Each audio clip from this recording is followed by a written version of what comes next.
adalah gembalaku, takkan kekurangan aku.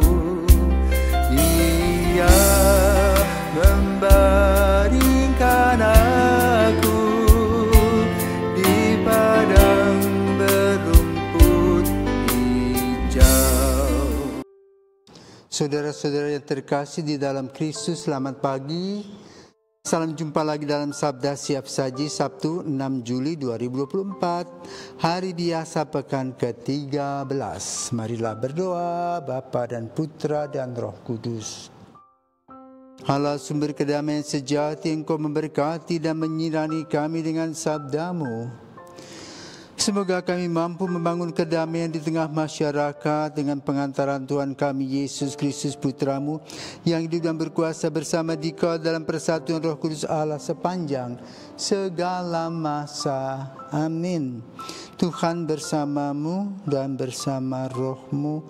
Injil Yesus Kristus menurut Matius, dimuliakanlah Tuhan. Sekali peristiwa, datanglah murid-murid Yohanes kepada Yesus dan berkata, "Kami dan orang Farisi berpuasa, tetapi mengapa murid-murid-mu tidak?" Jawab Yesus kepada mereka, "Dapatkah sahabat-sahabat mempelai laki-laki berduka cita selama mempelai itu bersama mereka? Tetapi akan tiba waktunya mempelai itu diambil dari mereka, dan pada waktu itulah mereka akan berpuasa. Tak seorang pun menambalkan secari kain yang belum susut pada baju yang tua, karena jika demikian kain penambal itu akan mencabik baju itu, lalu makin besarlah koyaknya.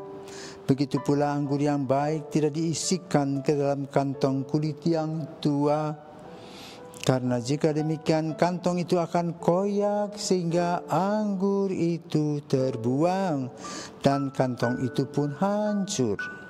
Tetapi anggur yang baru disimpan orang dalam kantong yang baru, dan dengan demikian terpeliharalah kedua-duanya." Demikianlah sabda Tuhan, terpujilah Kristus. Saudaraku terkasih, selamat pagi para pirsawan, apa kabar? Harap semua sehat. Nah, kali ini Injil Matius membahas tentang pandangan para murid Yohanes. Berkatakan dalam kelompok Yahudi itu ada kira-kira 4 kelompok ya. Yang pertama Farisi, orang yang ketat dengan tata aturan. Yang kedua orang Saduki,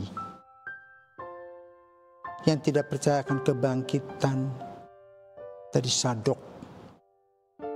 Yang ketiga adalah Eseni. Nah, Yohanes Pembaptis berasal dari kaum Eseni. Kaum Eseni merasa bahwa hidup mereka lebih hebat dari kaum Farisi dan Saduki. Karena mereka ini tinggal di pertapaan. Maka kalau kita pergi ke Qumran, ya saat ini ada tempat penelitian, tempat kita nonton, ya tentang proses Bible dan sebagainya. Itu di belakangnya itu ada tempat bekas Yohanes Pembaptis, macam seminari, macam pesantren zaman dulu. Dan itu mereka makannya apa? Belalang dan madu hutan. Berkatakan vegetarian. Dan muncullah yang disebut kita kenal Yohanes Pembaptis yang bertugas meluruskan jalan Tuhan. Dan itu mereka semuanya banyaknya puasa. Ketika mereka keluar melihat murid-murid Yesus dan mereka berjumpa di Sungai Yordan, apa yang mereka lihat dari murid-murid itu? Para murid Yesus itu makan minum dengan sukacita gembira. Kenapa? para murid Yesus menemukan Yesus sebagai juru selamat. Jadi yang ada adalah sukacita dan gembira.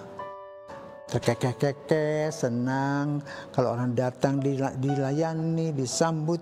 Pokoknya hospitality-nya tinggi murid-murid Yesus. Maka para murid-murid Yohanes mengatakan, loh, mereka itu nggak puasa ya. Nah, Yesus tentu harus membela dan menerangkan kepada murid-murid Yohanes. Pertanyaannya, apakah menjamin kalau orang berpuasa tapi ngomongin orang, tidak puas dengan orang lain? Lebih baik tidak berpuasa tetapi melayani orang dengan sungguh baik. Ini yang diajarkan Yesus tanpa disadari oleh para murid Yohanes. Karena itu dikatakan, dapatkah sahabat-sahabat mempelai laki-laki berduka cita selama mempelai itu bersama mereka? Jadi dikatakan murid Yesus adalah satu komunitas, murid-murid yang penuh dengan kegembiraan.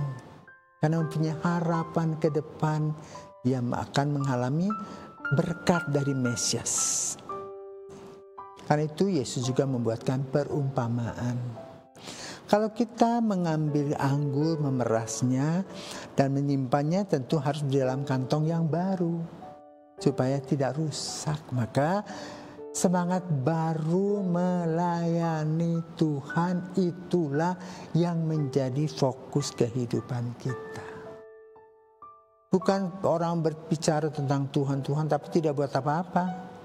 Harus ada balancing, keseimbangan. Satu, berpikir positif bahwa Tuhan memberikan kepada kita anugerah. Yang kedua, kita menggunakan waktu dan kesempatan dengan baik dan sukacita melayani Tuhan dan sesama. Maka kita berdoa, bekerja, berpuasa, bertobat. Ini yang diutamakan dalam kehidupan kita. Selamat bekerja, saudaraku terkasih, dengan sukacita seperti yang dialami oleh semangat para murid bergembira. Tuhan memberkati.